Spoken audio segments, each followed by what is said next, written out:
Guys, kita lanjut. Raungan itu seakan datang dari tempat yang sangat jauh. Karena di udara yang penuh dengan api panas yang menderu, raungan 8 naga api liar yang mengerikan terdengar sangat jauh.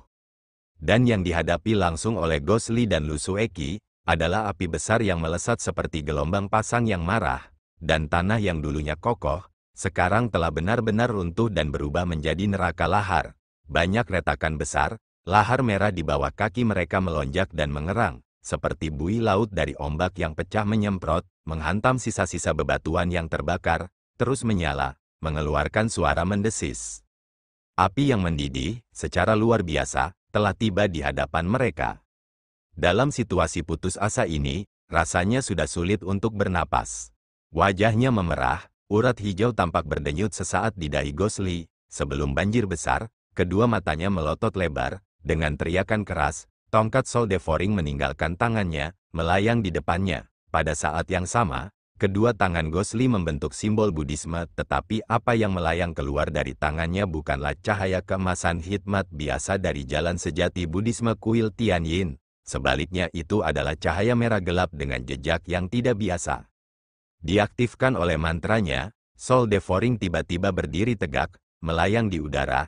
Di ujungnya terdapat Sinister Orb. Setelah tangan Ghost Lee membentuk simbol, kata-kata mantra emas Buddhisme muncul, dan tongkat Soul Devouring tampak berputar di udara, membentuk gambar Taiji.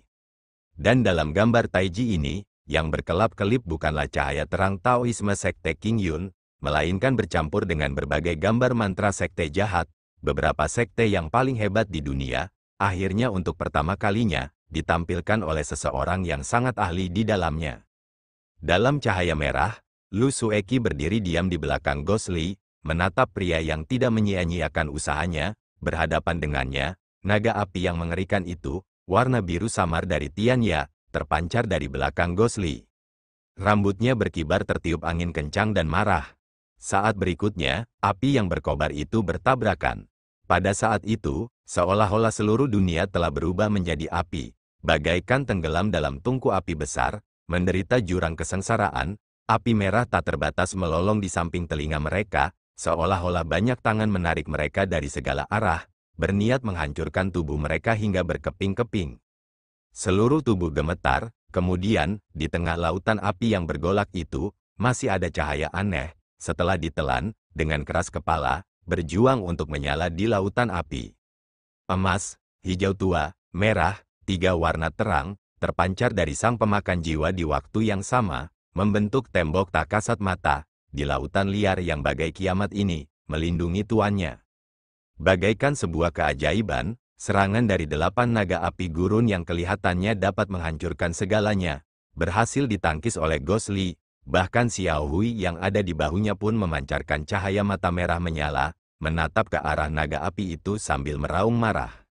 Akan tetapi Ghost Lee jelas sedang tidak enak badan, mukanya memerah karena panas. Dalam sekejap berubah pucat, Lu Sueki yang berdiri di belakangnya untuk pertama kalinya dapat merasakan Ghost Lee gemetar, dengan cepat menopangnya, tetapi ketika dia menyentuhnya, dia terkejut.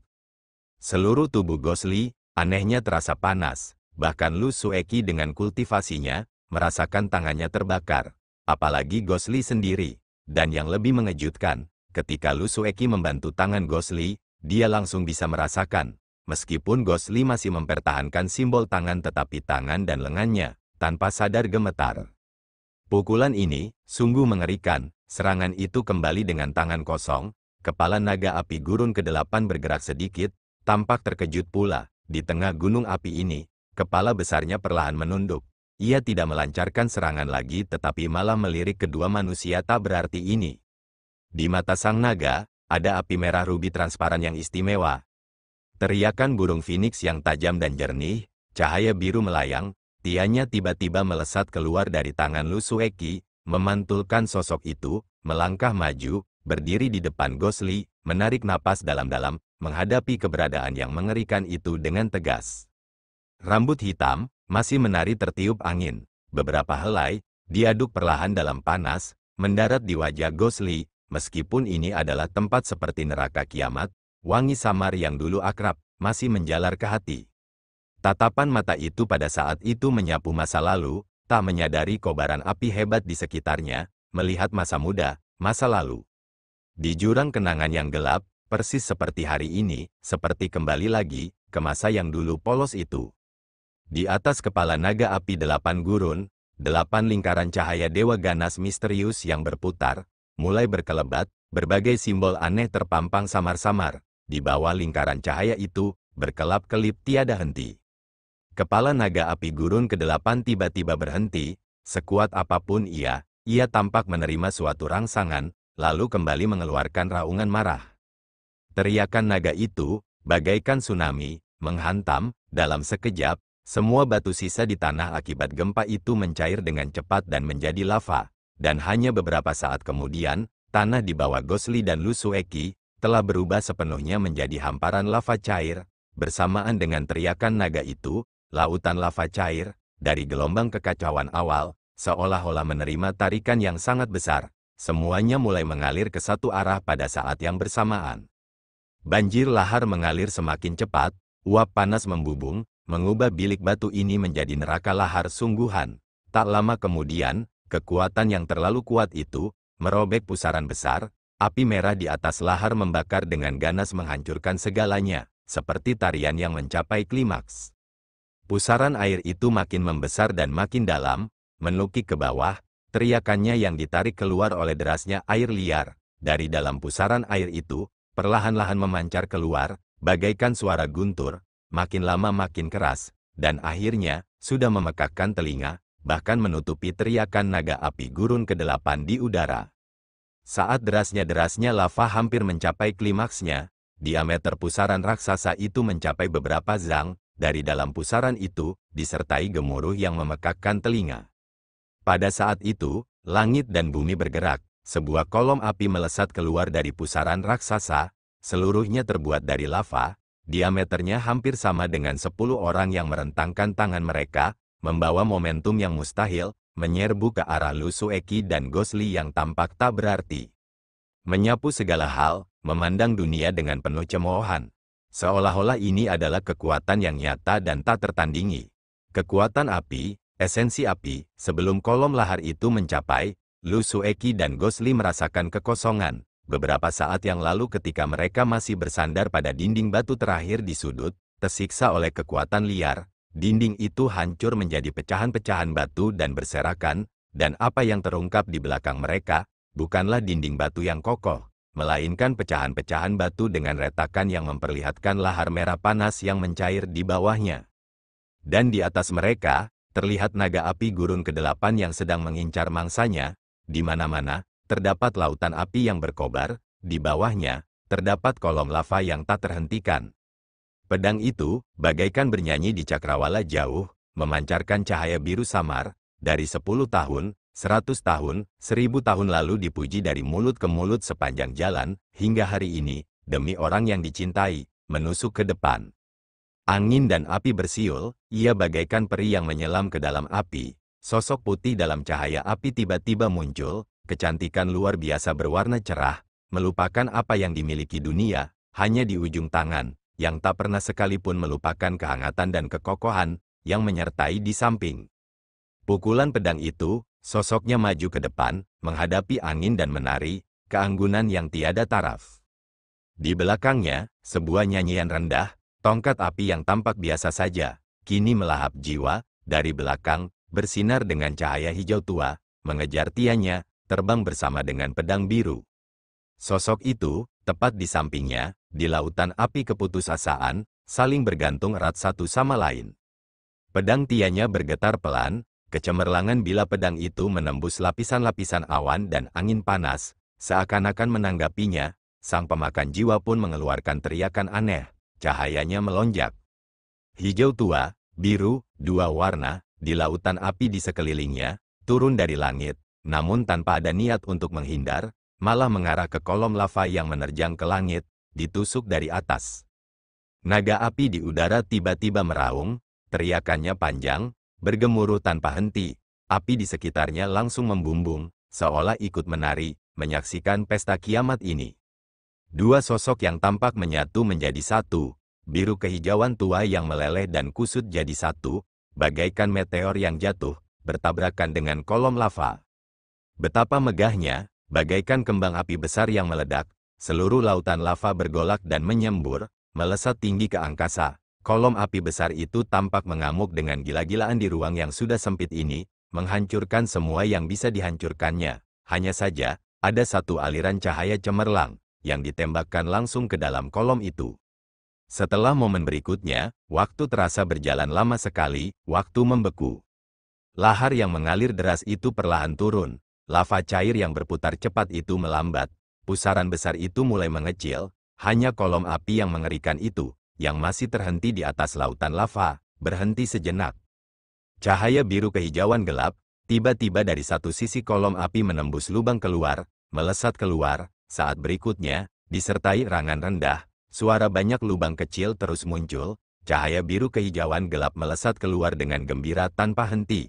Saat berikutnya, suara keras, kolom api besar itu runtuh dengan sedih, berubah menjadi lava yang mendidih, mendarat di lautan lava di bawahnya. Di udara, Ghost Lee dan Lu Sueki sekali lagi muncul. Pakaian mereka penuh dengan bekas terbakar di mana-mana, beberapa bagian kulit mereka bahkan tampak terluka, wajah mereka menunjukkan kelelahan yang tak terkira, dada dan bibir Ghost Lee diwarnai merah dengan darah. Hanya saja, mereka berpelukan, meski lemah, meski jelas tidak ada harapan. Tetapi senjata di sampingnya, Tianya dan Sol Devouring, memancarkan kemegahan yang belum pernah terlihat sebelumnya, yang tidak dapat dilihat secara langsung. Tangan mereka masih saling berpegangan, tubuh mereka perlahan-lahan bangkit. Perlahan-lahan naik ke udara, sekali lagi, berdiri di hadapan naga itu. Kedua manusia tak berarti itu, saling berhadapan, berdiri diam dalam diam. Mata naga yang menyala-nyala, memperhatikan pasangan ini, dari api misterius, tidak ada yang tahu apa yang dipikirkan naga itu, atau mungkin, betapapun tiraninya dia, bagaimana dia akan peduli pada manusia. Lingkaran cahaya misterius itu, yang entah mengapa meredup banyak di belakang naga ini, bahkan 8 gambar dewa, tampaknya memerlukan banyak usaha. Atau mungkin, untuk mengendalikan kekuatan yang lebih besar lagi, harga yang harus dibayar akan jauh lebih besar lagi. Berkedip-kedip antara terang dan gelap, 8 dewa dan simbol-simbol yang berkelap-kelip itu berputar perlahan. Naga itu tidak langsung menyerang, baginya, ia tampak sedang menunggu. Tubuh Ghost Lee yang tadinya menahan rasa sakit dengan kuat, akhirnya bergetar tak terkendali. Noda darah di dadanya pun membesar. Lu Sueki diam-diam mengulurkan tangannya, memeluk pinggangnya, menariknya beberapa derajat, dan bersandar pada dirinya sendiri. Nafasnya yang sudah dikenalnya, bergema lembut di samping telinganya, membawa kehangatan samar, bergema di samping wajahnya yang pucat. Terasa geli, dia tiba-tiba berpikir seperti ini. Lalu, sambil berbalik lembut, dia menatapnya. Apa yang dilihatnya adalah hantu Lee yang sedang menatapnya. Dia mengangguk perlahan, tersenyum lembut. Ghost Lee memperhatikannya cukup lama. Di sudut bibirnya, akhirnya terlihat senyum tipis, membawa sedikit darah. 8 dewa yang terus berputar, tiba-tiba bersinar terang, dan kali ini, selain itu, salah satu api di dalam lingkaran cahaya tempat dewa binatang bergabung, juga menjadi cemerlang untuk pertama kalinya, secara bertahap menutupi gambar dewa di sekitarnya. Dan seluruh lingkaran cahaya yang berputar, untuk pertama kalinya, meninggalkan kepala naga itu, turun perlahan-lahan, bola api itu, mengikuti gerakan lingkaran cahaya, turun ke kepala naga, perlahan-lahan menyatu. Naga raksasa itu tiba-tiba meraung marah, seluruh lautan api tampak bergetar, apa gerangan yang bisa membuat makhluk sekuat ini merasakan sakit. Bola api itu perlahan namun tak terhentikan, menancap di kepala naga itu. Lalu, 8 dewata dengan lambang-lambang misterius itu, seakan-akan kemegahannya hilang sesaat, kembali meredup dengan cepat. Naga itu menghentikan aumannya, membungkuk sedikit, lalu kepalanya yang besar perlahan terangkat lagi. Perasaan kehancuran kembali muncul, menyelimuti mereka. Dan kali ini, entah mengapa, pemandangan mengerikannya tidak sama dengan 2 kali sebelumnya. Sebaliknya, suhu di sekitarnya turun cukup drastis, lautan lava masih menyala tetapi arus lava juga telah berkurang, seluruh neraka lava, tiba-tiba, saripati api tampaknya diekstraksi dengan cepat. Sang naga akhirnya menatap sekali lagi ke arah 2 sosok itu, kali ini, yang menyala di matanya bukan lagi api merah delima yang transparan, melainkan sepasang mata rumit yang dipenuhi emosi manusia liar. Naga itu mengangkat kepalanya, membuka mulutnya ke arah langit. Tampaknya begitu, bernapas dalam-dalam, mengikuti gerakan itu, semua api yang berkobar di udara tampak kehilangan kilaunya, tetapi tekanan yang menekan Gosli dan Lu Sueki membuat seseorang menjadi begitu putus asa hingga ingin menyerah.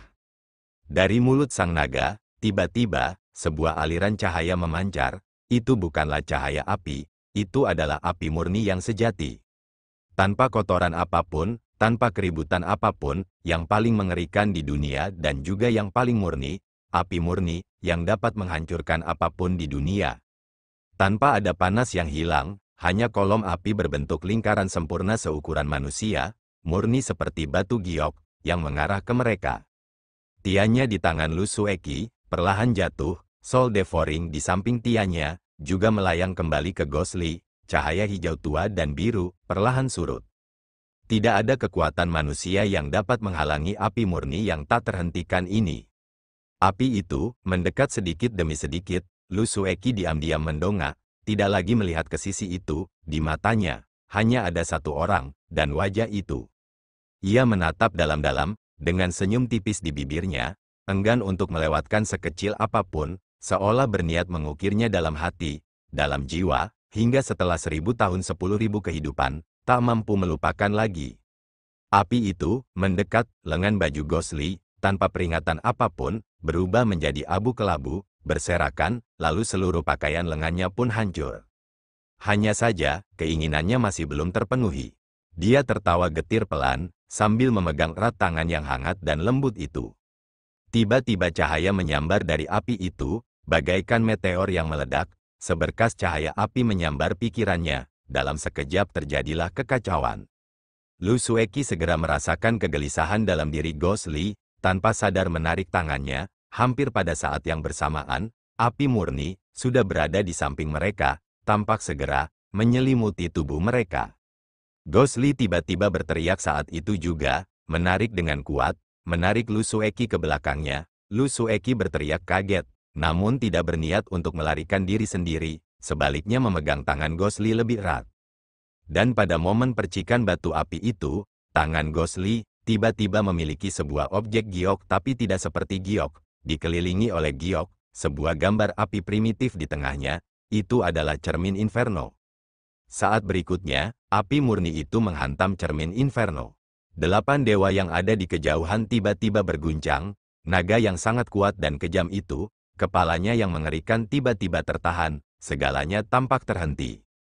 Lalu, bagaikan suara dari alam baka, nyanyian lembut dan menenangkan, bergema santai, seperti 10.000 tahun yang lalu, gadis linglong yang lembut itu.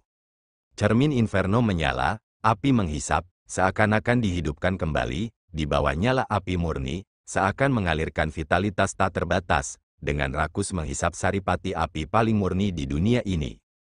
Tiba-tiba, Gosli mengeluarkan teriakan pelan, cermin Inferno terlalu panas untuk dipegangnya lagi, meninggalkan tangannya tetapi tidak jatuh, malah naik ke udara, di bawah mata naga, mulai menyala. Panas yang terpancar dari cermin Inferno itu, membawa banyak kabut putih ilusi, seakan menguapkan udara di sekitarnya, berkumpul di sekitar cermin Inferno, merupakan suatu kekuatan misterius yang besar, perlahan-lahan mengoyak udara di sekitarnya. Kabut putih itu, perlahan-lahan terbentuk menjadi sesosok wanita cantik.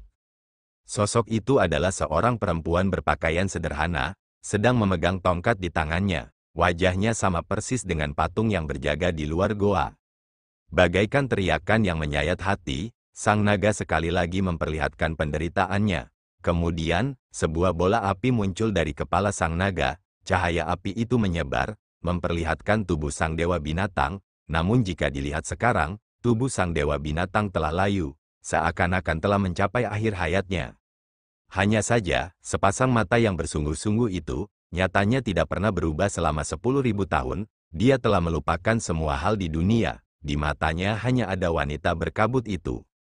Dia menuju ke arah ilusi itu, terbang, matanya mengandung kepuasan tak terbatas.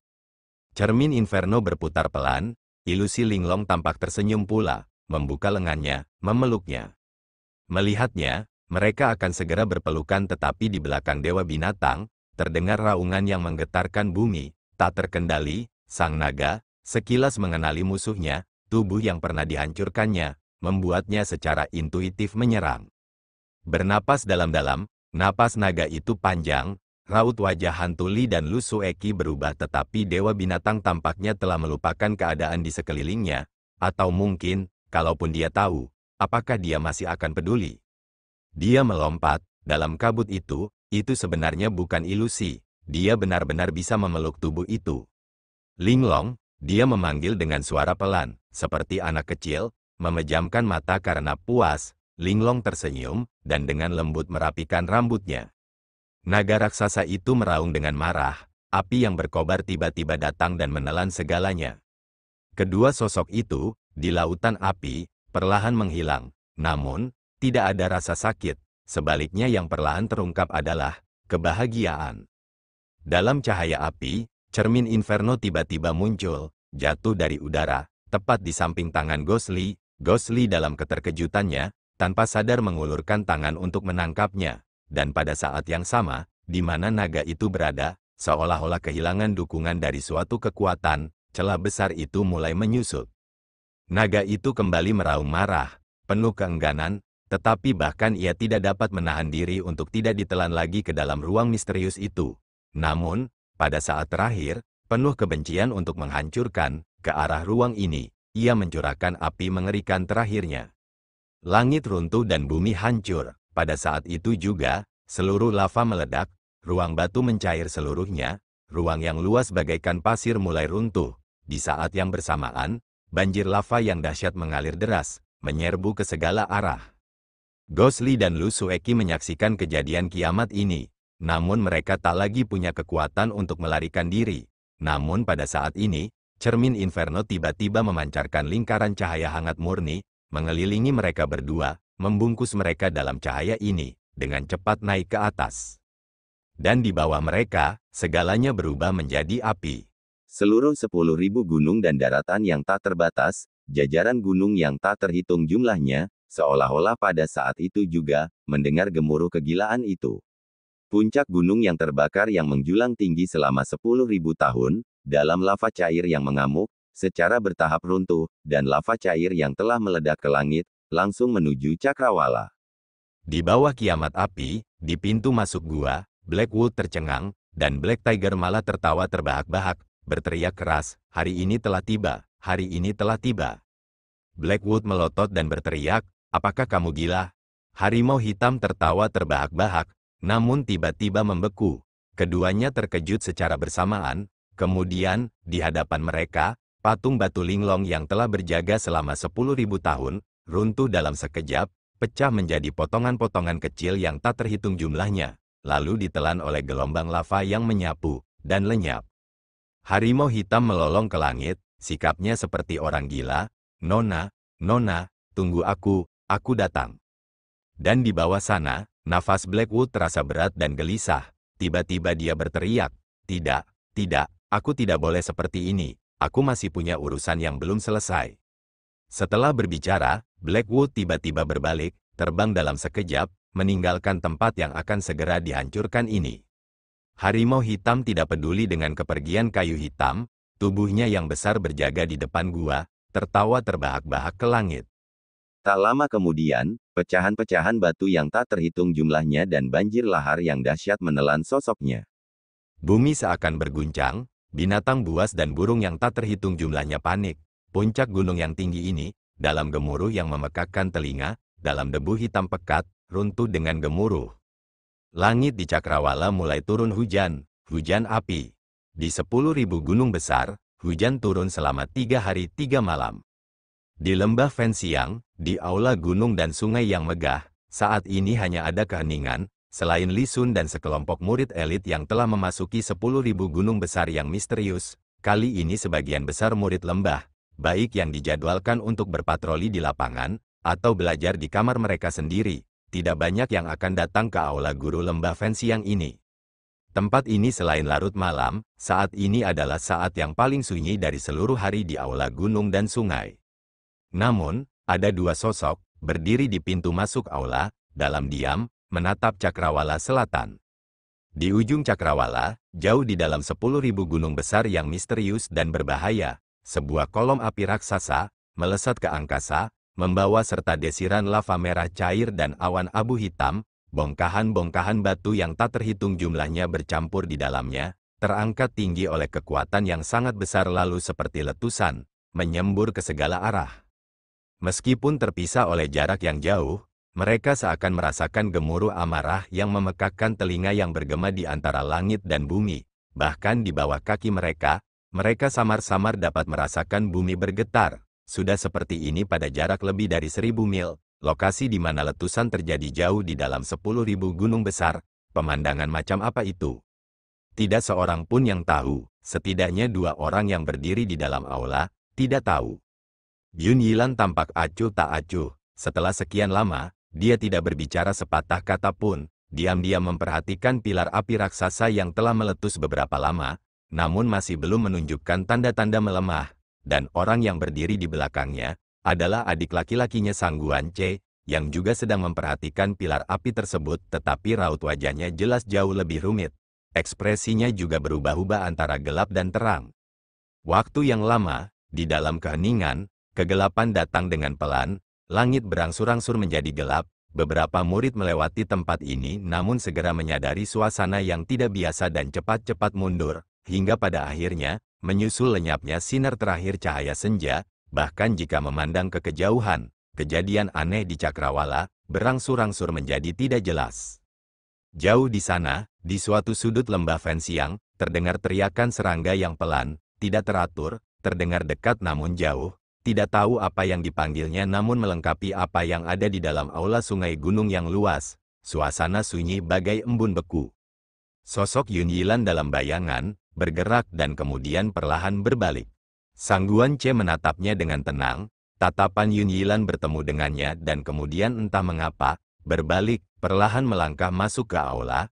Sang Guance mendesah dalam hatinya, menatap cakrawala selatan untuk terakhir kalinya dan juga melangkah masuk. Langkah kaki yang pelan dan berat, bergema di aula yang sunyi, namun terdengar sangat keras. Yun Yilan duduk di kursi tengah aula, langit telah gelap tetapi tidak ada cahaya di sini. Bukan karena murid-murid lembah Fenxiang bermalas-malasan tetapi malam seperti ini, berbeda dari biasanya, mereka cukup pintar untuk tidak berkunjung ke sini.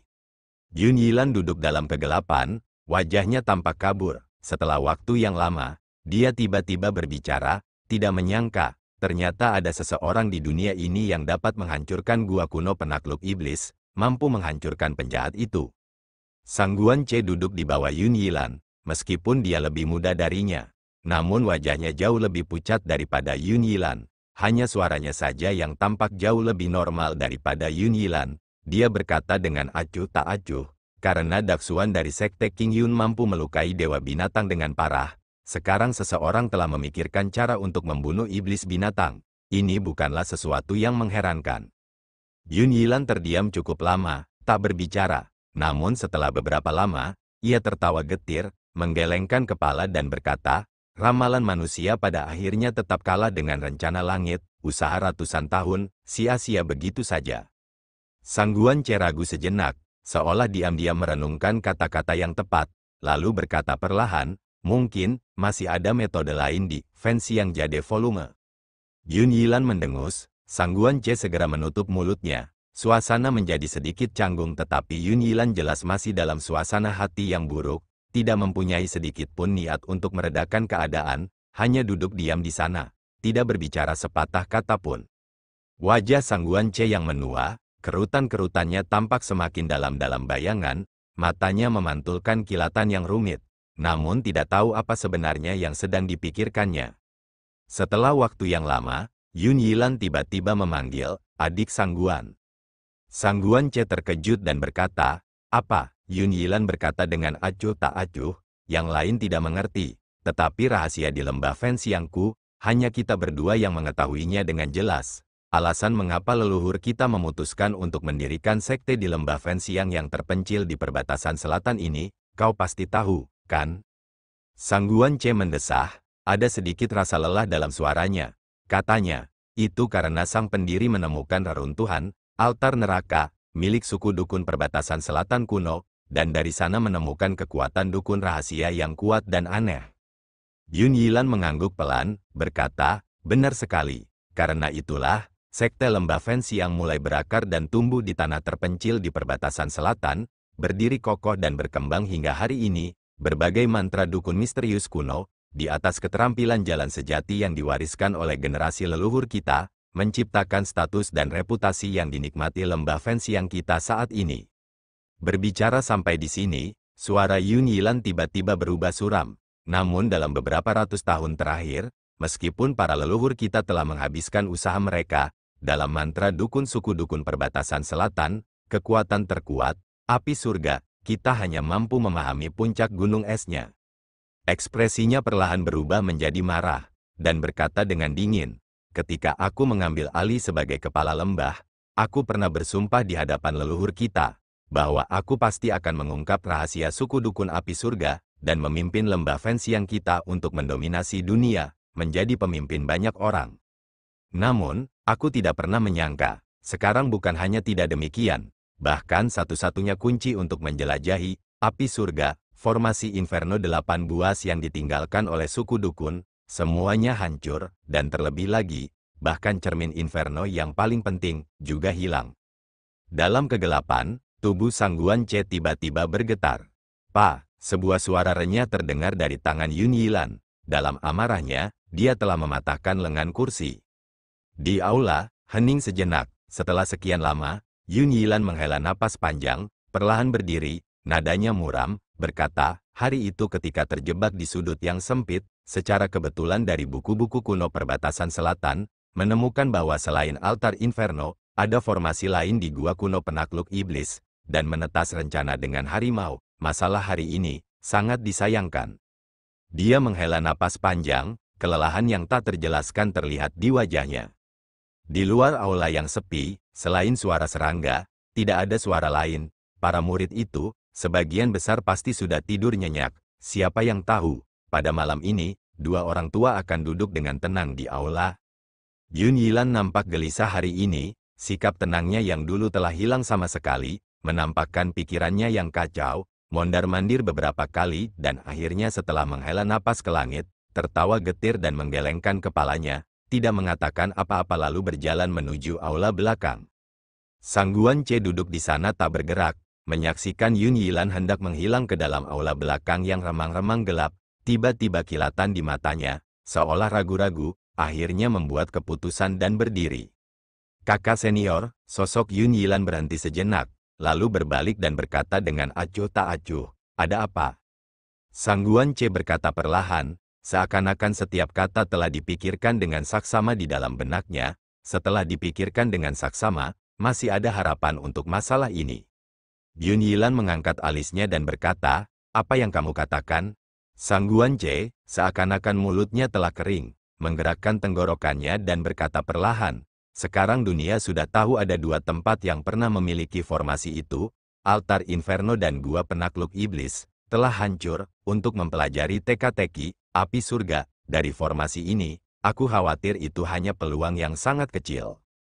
Yun Yilan mendengus dan berkata, benar sekali, lalu apa yang kau usulkan? Sangguan Ce terdiam sejenak, lalu berkata, menurutku, formasi itu adalah benda mati.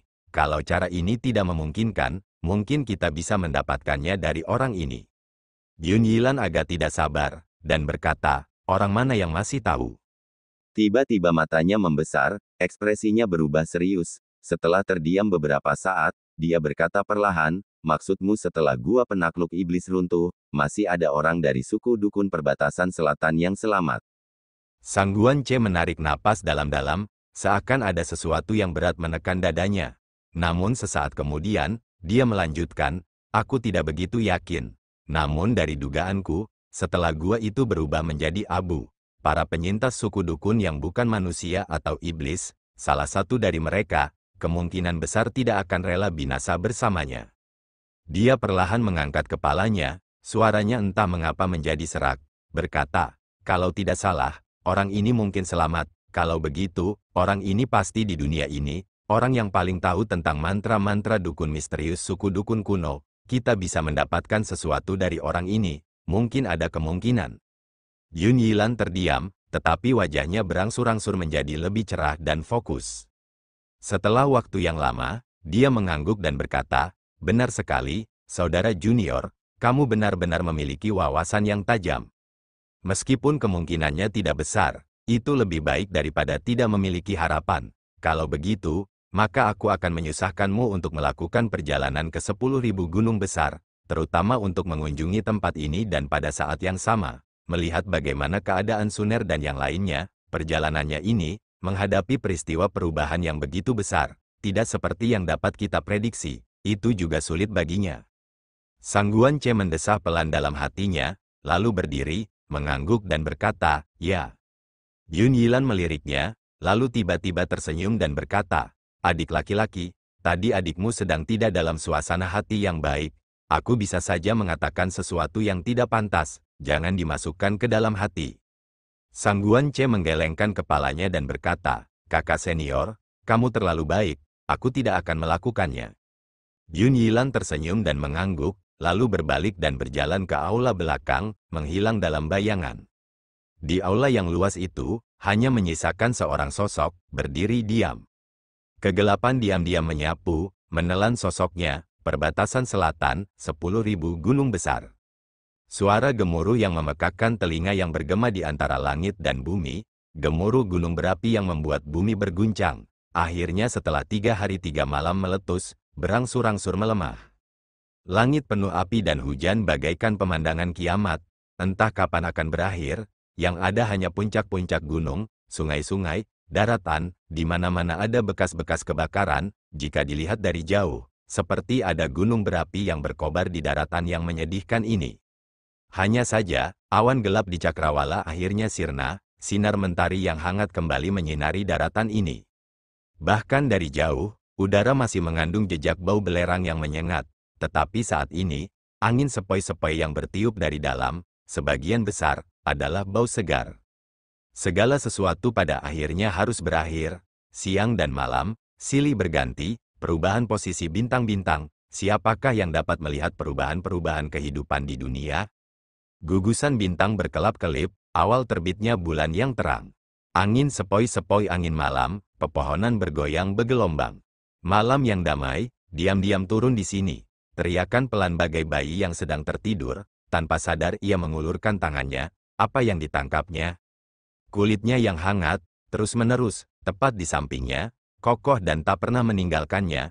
Bibirnya, seolah menerima banyak kepastian dalam mimpinya, senyum tipis. Di malam hari, di bawah bintang-bintang, angin sepoi-sepoi bertiup pelan. Rambutnya yang sedikit acak-acakan, beberapa helai, bergerak lembut tertiup angin, hinggap di wajahnya yang seputih giok. Dia mengerutkan kening pelan, ekspresi seperti anak kecil, keindahan dalam kekacauan, dalam kedamaian, tampaknya meresap jauh ke dalam jiwa. Gosli diam-diam memperhatikan wajah yang sedang tidur ini. Dia ada di sampingnya, seolah-olah tidak pernah sedekat ini sebelumnya. Dia tidur dengan tenang, menghirup udara segar dari angin malam perbatasan selatan ini. Angin bertiup kencang, dadanya naik perlahan, bibirnya tersenyum. Tiba-tiba ia mendongak, bulan terang itu telah bergeser tepat ke tengah, memancarkan cahaya lembut dan hangat, menerangi dunia. Cahaya bulan bagaikan air yang tertumpah ke atas mereka. Pakaian seperti salju, orang seperti batu giok. Ini adalah sebuah tebing di suatu tempat di 10.000 gunung besar yang tinggi. Tebing yang menyendiri itu menjorok keluar dari puncak sekitar 1 zang. Karena letaknya lebih jauh dari gua penakluk iblis, sehingga letusan gunung berapi yang besar tidak berdampak banyak di tempat ini. Hanya ketika api dan pecahan batu dari hujan yang jatuh dan api, memulai beberapa kebakaran namun api tersebut segera padam. Dan di tebing yang tinggi itu, sisa-sisa bencana masih dapat dilihat, hanya menyisakan banyak abu. Keduanya lolos dengan perlindungan cermin Inferno, karena kelelahan, tak lama kemudian keduanya merasa pingsan. Dan ketika Hantuli terbangun, dia menemukan dia sudah berada di tebing ini bersama Lu Sueki. Setelah kekacauan, ada malam sejuk yang damai seperti ini. Tiba-tiba, dengan suara seruan lembut, dia berbalik, wanita cantik yang sedang tertidur itu, setelah tersenyum tipis, perlahan membuka matanya. Jelas, lembut, mata yang mencerminkan sosoknya. Tiba-tiba, seolah dunia berhenti, jauh di dalam jiwanya, di suatu tempat, ia retak pelan. Lalu, setelah menatap dalam-dalam, dia tersenyum tipis, seolah masih merasa sedikit malu. Senyuman itu, di tengah malam yang pekat, dalam kegelapan, bagaikan bunga lili yang cerah dan indah. Setelah sekian lama, namun seperti dalam waktu yang singkat, cahaya itu kehilangan maknanya. Tetapi siapa yang peduli? Ghostly pun tersenyum, hangat, senyum itu seperti masa mudanya. Dia mengulurkan tangannya, ingin memegang tangannya dan tidak akan melepaskannya. Tetapi menemukan bahwa tangan mereka sudah bersama, tidak pernah terpisah, wajahnya memerah, perlahan, dia duduk. Pakaiannya pun terjatuh pelan-pelan, yang menutupinya adalah pakaian luar Ghostly. Dia melirik Ghostly, tidak mengatakan apa-apa, hanya senyum di bibirnya yang semakin dalam. Angin malam berhembus lembut, bagai usapan tangan halus, di kejauhan pohon-pohon berdesir, bergema dalam malam ini. Lu Sueki memandang ke sekelilingnya, tak jauh dari mereka, di samping tebing, pedang tiannya tertancap di bebatuan, bila pedangnya bagaikan radius air musim gugur, tegak berdiri tertiup angin, dan di samping tiannya, jiwa pemakan hantu Li juga tergeletak dengan tenang di tanah. Kedua senjata itu, saat ini, tampak begitu sunyi, siapa yang tahu, masa lalu seperti apa yang dimilikinya. Cahaya hijau tua pada tongkat itu berkilauan, memantul bersama cahaya biru muda tiannya, sepasang senjata yang pernah terjerat dalam permusuhan selama ribuan tahun ini, saat ini, tampak seperti saling melengkapi dan menyatu.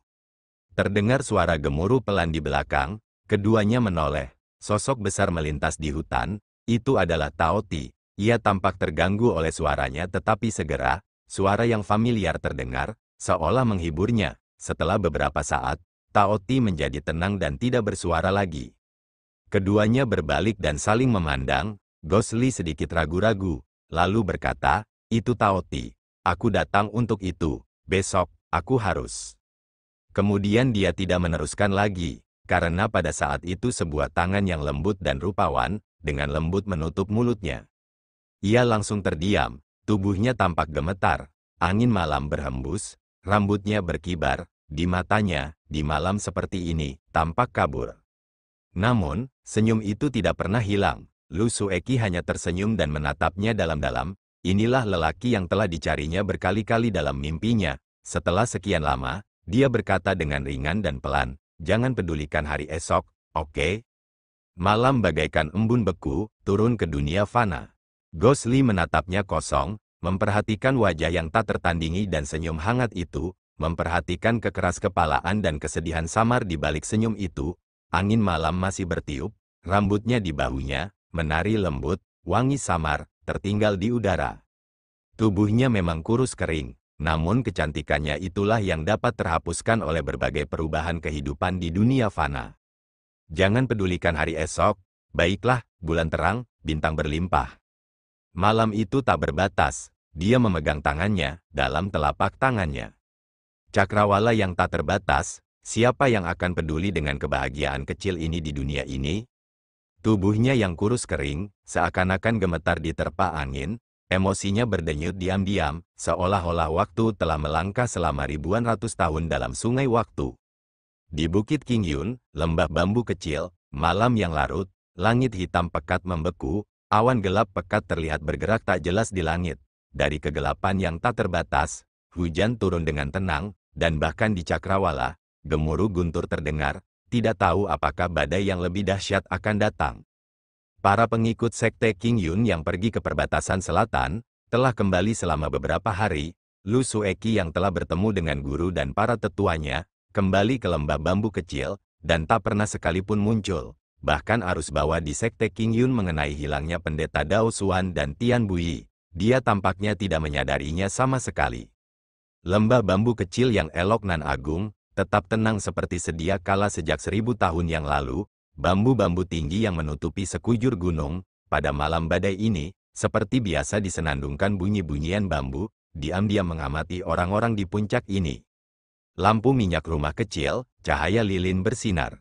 Pintu-pintu ditutup dengan lembut, setengah jendela masih terbuka, badai datang dengan tenang di antara gunung-gunung, angin yang membawa hujan sering bertiup ke dalam gubuk, membasahi ambang jendela yang terbuat dari bambu, perlahan-lahan membentuk butiran-butiran air yang menetes dengan tenang, meninggalkan aliran air. Angin, menyebabkan jendela bergerak sedikit, di malam yang tenang ini, membuat suara-suara yang ringan. Lilin di atas meja di dalam gubuk itu bergoyang-goyang, berkedip-kedip antara terang dan gelap, beberapa kali tampak seperti hendak dipadamkan tetapi selalu dalam perjuangannya, bertahan hingga angin melemah, perlahan-lahan mendapatkan kembali cahaya dan bersinar lagi. Di malam hari, tidak ada cahaya lain, yang bergerak sedikit menjauh dari lilin ini, akan diselimuti oleh selimut bayangan. Lu Sueki duduk di bawah lampu, diam memperhatikan titik lilin ini. Cahaya hijau, warna merah, di malam macam ini, kesedihan yang seakan tak dapat membeku, diam-diam terukir dalam waktu, tak seorang pun tahu, berapa banyak waktu, yang dapat ditahan.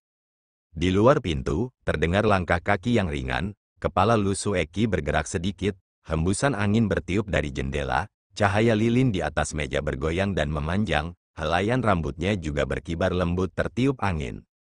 Pintu itu mengeluarkan suara keras, didorong seseorang hingga terbuka.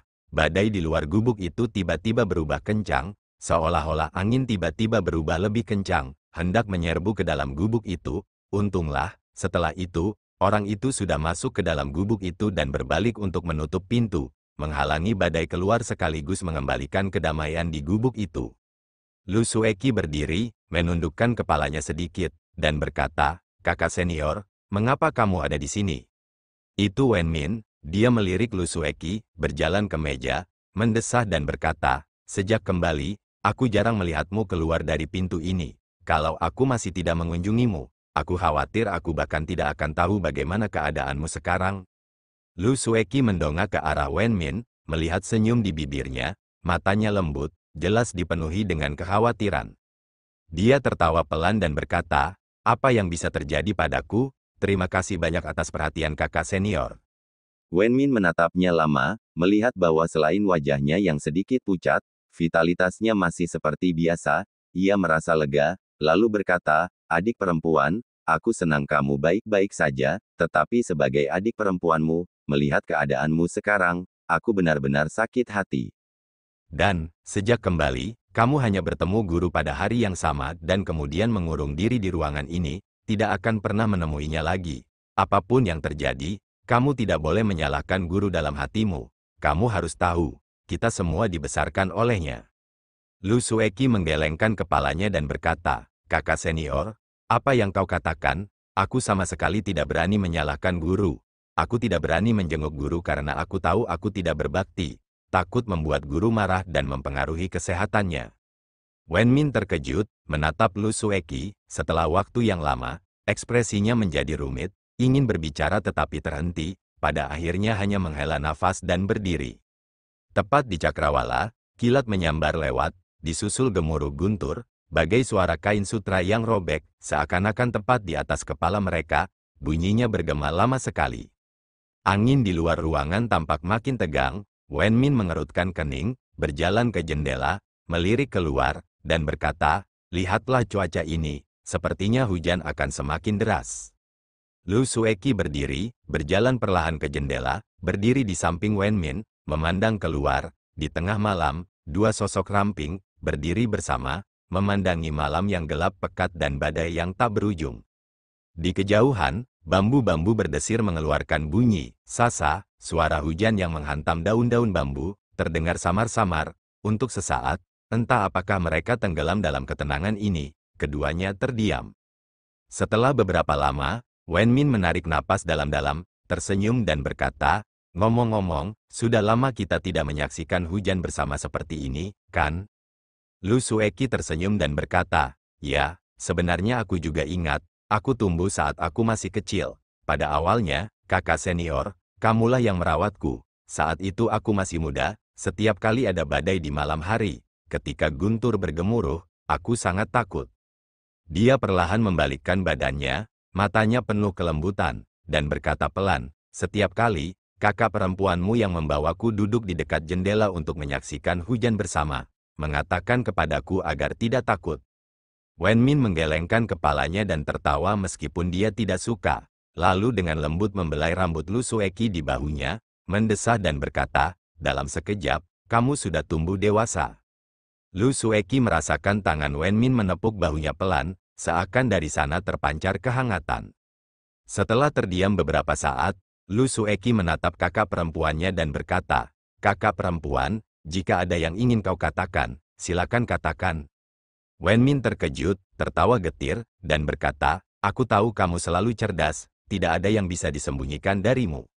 Ia terdiam sejenak, lalu berkata, "Adik perempuan, sesungguhnya dengan kepandaianmu, engkau telah jauh melampauiku, adik perempuan ini. Tetapi mengapa engkau tidak dapat melihat lebih jauh, tidak dapat memahami, dan tanpa sebab engkau menderita dalam hatimu?" Senyum Lu Sueki perlahan menghilang, tergantikan oleh sikap acuh tak acuh yang sudah dikenalnya. Hanya saja, saat berhadapan dengan Wenmin, dia tidak merasakan perasaan sedingin es itu.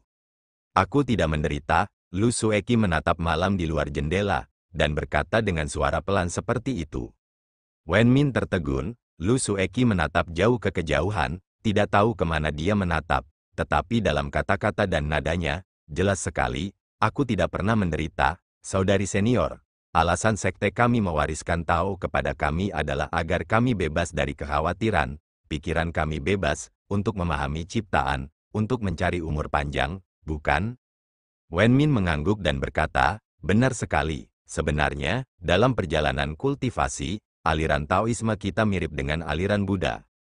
Lu Sueki dengan lembut meletakkan tangannya di gagang jendela bambu, embusan angin dingin bertiup masuk, dia tampak kedinginan, tubuhnya sedikit menyusut ke belakang tetapi dia masih berdiri di sana, tangannya yang pucat, segera membentuk butiran-butiran air kristal. "Tapi, untuk apa aku menginginkan umur panjang?" Mulut Wenmin sedikit menganga, alisnya mengernyit. "Aku tahu, sekte King Yun selama beberapa ribu tahun, para leluhur kita mewariskan ajaran-ajaran ini, pasti tidak akan salah, aku dan manusia biasa lainnya jika kita ingin terhindar dari reinkarnasi, dengan kultivasi ini, mungkin kita bisa mencapai umur panjang. Di masa lalu, aku juga memiliki pikiran-pikiran itu dan berlatih dengan sepenuh hati. Hanya saja hari ini," Lu Sueki tertawa pelan, seolah-olah dia sedang menghadapi dirinya sendiri, berkata, "Jika sepanjang hidupku aku tidak bisa memiliki cinta dan emosi, aku harus naik ke keabadian dengan hatiku seperti kertas putih, keabadian seperti itu, keabadian seperti itu, mengapa itu yang aku inginkan?" Wenmin tergagap dan berkata, "Adik perempuan, apa yang sebenarnya sedang kamu bicarakan?" Seolah-olah dia tidak pernah mendengar Wenmin, Lu Sueki melanjutkan, "Aku tahu apa yang ada di pikiranmu, saudari senior. Kemungkinan besar kamu akan menegurku karena tidak mengetahui jalannya dunia, tidak mengetahui kesulitan dan bahaya dunia. Apa yang aku inginkan dalam hatiku, kemungkinan besar tidak akan membuahkan hasil. Sebenarnya bagaimana mungkin aku tidak mengetahuinya? Jika dikatakan hatiku menderita, aku memang pernah menderita karenanya sebelumnya. Namun sekarang, aku telah menerima keadaan itu. Yang lain mengatakan dunia ini keras, sulit untuk dimaafkan dan akhirnya aku tidak bisa seperti dia, mengkhianati sekte dan pergi. Namun meskipun begitu, aku hanya berharap aku dapat merindukan seseorang di hatiku, dan aku juga tahu, dia memiliki aku di dalam hatinya. Dengan ini, aku merasa puas." Wenmin mendengus, berkata, "Jangan bilang kau tidak tahu, bahwa kalian berdua pada akhirnya tidak bisa bersama. Jangan bilang kau juga tidak peduli." Di wajah Lu Sueki, untuk pertama kalinya ekspresinya berubah, seolah-olah kesedihan mendalam itu, diam-diam melintas. Setelah waktu yang lama, dia berkata pelan, "Tentu saja aku peduli, jika ada kemungkinan, siapa yang tidak ingin bersama seumur hidup mereka, siapa yang tidak menginginkan selamanya. Hanya saja mengetahui hal ini dengan jelas sulit dicapai, jadi aku tidak berpikir. Bagaimanapun, apapun yang terjadi di masa depan, siapa yang tahu, tetapi aku tetap tidak akan melupakannya." Wenmin memandangi wanita cantik ini, di malam hari, dia secantik dan seanggun bunga lili, mekar dalam kesendirian. Dia mendesah pelan dan berkata, "Pokoknya aku sudah tahu sejak lama bahwa aku tidak bisa mengubah pikiranmu. Besok pagi, lebih baik kau pergi mengunjungi guru." Lu Sueki terkejut, lalu menoleh dan berkata, "Meskipun bukan berarti aku tidak ingin bertemu guru, hanya saja jika aku pergi, kemungkinan besar aku akan membuatnya marah." Wenmin menggelengkan kepalanya dan berkata, "Guru yang mengizinkanku datang dan memanggilmu secara pribadi, Ini urusan resmi jadi jangan khawatir. Lu Sueki ragu sejenak, lalu berkata, perjalanan ke perbatasan selatan, Dewa Binatang sudah musnah, malapetaka besar fraksi baik sudah berlalu, apalagi yang masih ada? Wenmin berhenti sejenak dan berkata, kebangkitan sekte jahat. Tubuh Lu Sueki bergetar, pada saat yang sama kilatan rumit melintas di matanya, berkata, apa? Melihat semua itu, Wenmin mendesah dalam hatinya tetapi nadanya masih seperti biasa, berkata, baru-baru ini rumor tersebar luas, sekte jahat yang telah jatuh dalam bencana binatang iblis, tampaknya masih ada sisa-sisa pelaku kejahatan, dan memiliki niat untuk bangkit kembali. Sekte King Yun kita saat ini sedang menghadapi masalah internal dan invasi eksternal, guru dia tampaknya terbebani dengan kecemasan, Anda tahu bahwa dia selalu menganggap Anda tinggi, kemungkinan besar dia memanggil Anda karena ini. Lu Sueki terdiam cukup lama, lalu mengangguk dan berkata, baiklah, saya akan mengunjungi guru besok pagi. Wenmin mengangguk dan berkata, kalau begitu, lebih baik kamu istirahat lebih awal, aku akan pergi sekarang. Lu Sueki tidak memintanya untuk tinggal lebih lama, mengantarnya sampai ke pintu. Wenmin tiba-tiba berhenti, menoleh dan menatap Lu Sueki, berkata, adik perempuan, jika kamu punya masalah di masa depan, jangan simpan dalam hati. Jika kamu bisa mempercayaiku sebagai adik perempuanmu, ceritakan padaku. Itu lebih baik daripada kamu merasa khawatir dalam hati. Lu Sueki mengangguk pelan dan berkata pelan, ya, kakak senior, aku tahu. Wenmin menatapnya, melihat bahwa meskipun dia setuju, tetapi dengan karakternya, kemungkinan besar jika ada masalah yang sulit, dia tidak akan berbicara. Jadi sambil tertawa getir, dia berbalik dan pergi. Lu Sueki bersandar di pintu, memperhatikan Wenmin berjalan pergi.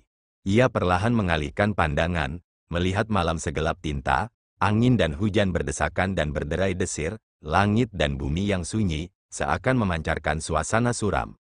Dia nampak linglung, sangat-sangat lama, seakan terbangun dari mimpi. Dia diam-diam berbalik dan menutup pintu dengan lembut. Badai itu ditutup bersamaan pada waktu yang sama. Dan seperti yang dilaporkan oleh Sekte King Yun, ribuan mil jauhnya di Gunung Fox Majestic, gunung yang dulunya sepi, tiba-tiba menjadi ramai kembali. Sekelompok besar pengikut Sekte Jahat, kembali ke markas Sekte Raja Hantu, mekanisme yang pernah disegel, satu persatu diaktifkan. Pos penjaga yang ditinggalkan, di bawah arahan yang tertib, semuanya mulai pulih. Pada suatu hari yang cerah dan terang, cabang terakhir Sekte Jahat, yang juga terdiri dari kekuatan paling kuat dari Sekte Raja Hantu, di bawah komando Raja Hantu, kembali lagi ke dataran tengah. Bagasi besar dan kecil, barisan pasukan tak berujung. Tampak seperti barisan semut yang kembali ke bukit mereka.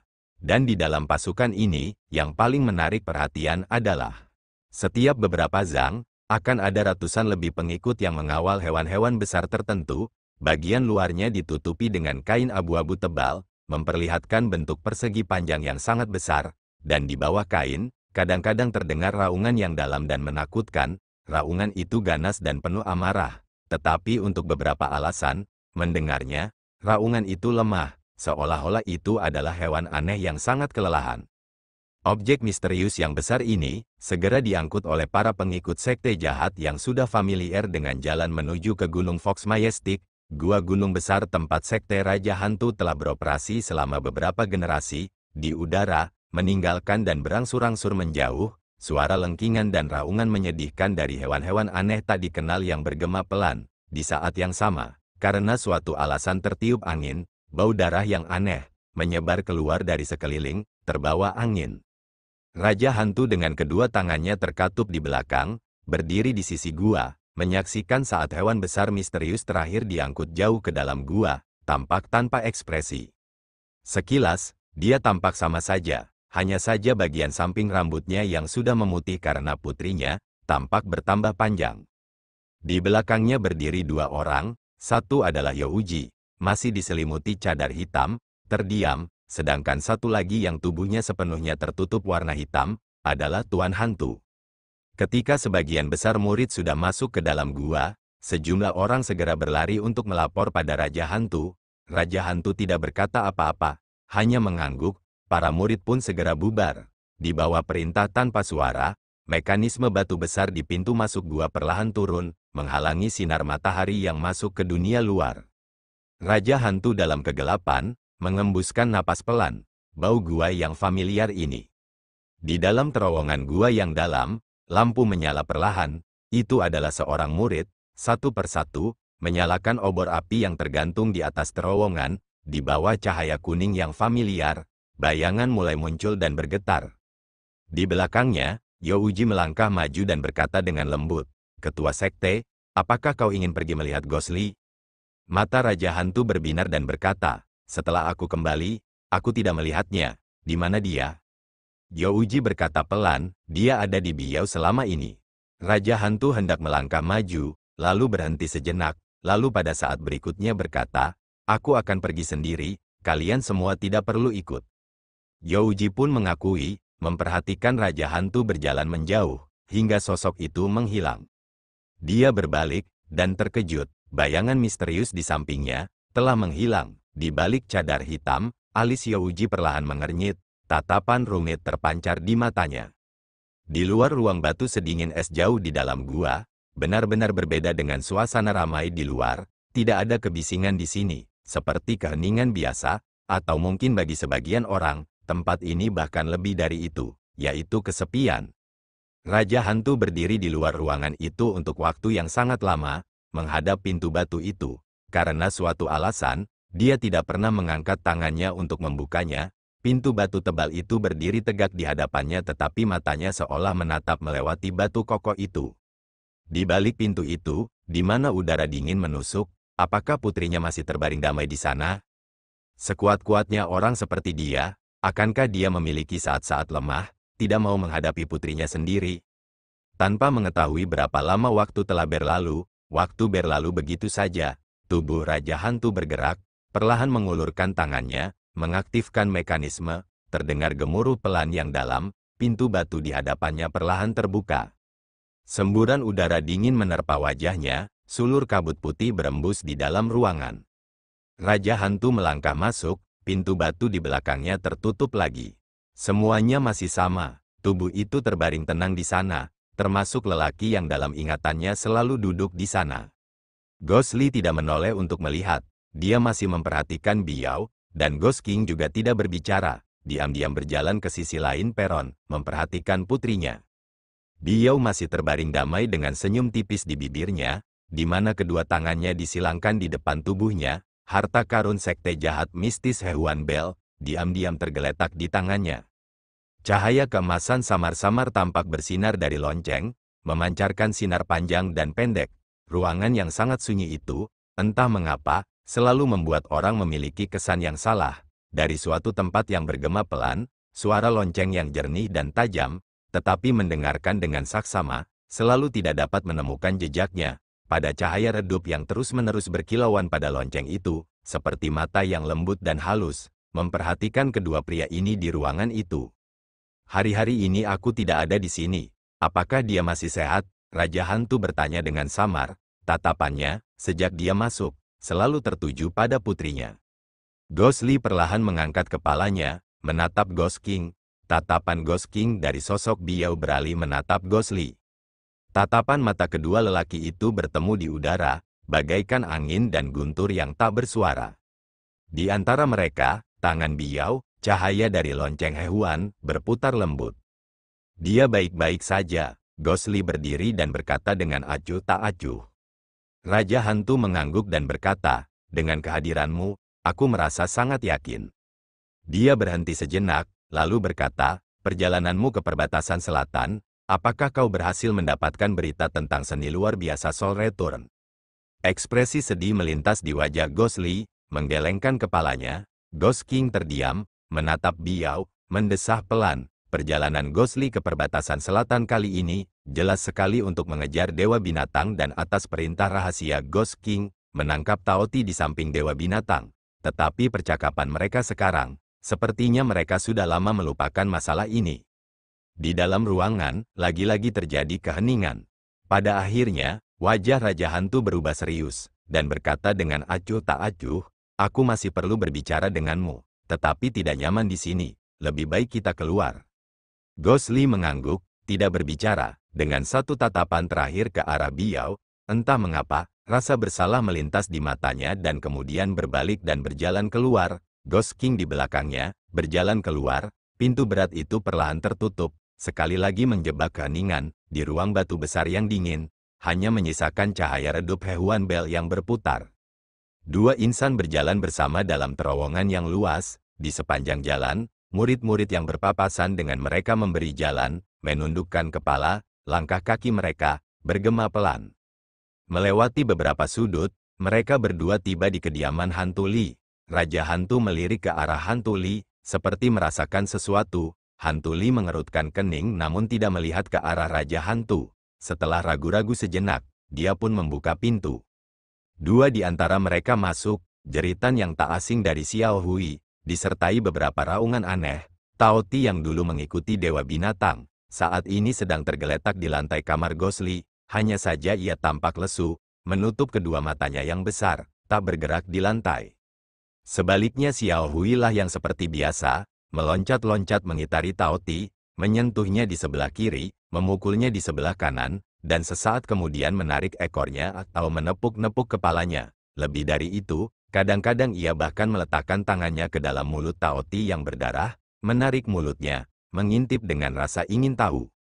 Menatap Xiao Hui, ia tampak seperti sedang menyemangati Tao Ti untuk bermain bersama, tetapi ternyata hal itu tidak ada pengaruhnya terhadap Tao Ti. Ghost Li dan Ghost King berjalan masuk. Tao Ti mengabaikan mereka, terus berbaring di lantai. Xiao Hui berteriak kegirangan, melompat ke arah Ghost Li, berjongkok di bahunya. Ghost Li menepuk kepala Xiao Hui, dan berkata dengan acuh tak acuh kepada Raja Hantu. Ini dia. Raja Hantu tidak berbicara, menatap Tao Ti yang tergeletak di tanah. Bibirnya perlahan menampakkan senyum. Namun senyumnya mengandung jejak makna yang tidak dapat dipahami. Terima kasih guys telah mendengarkan.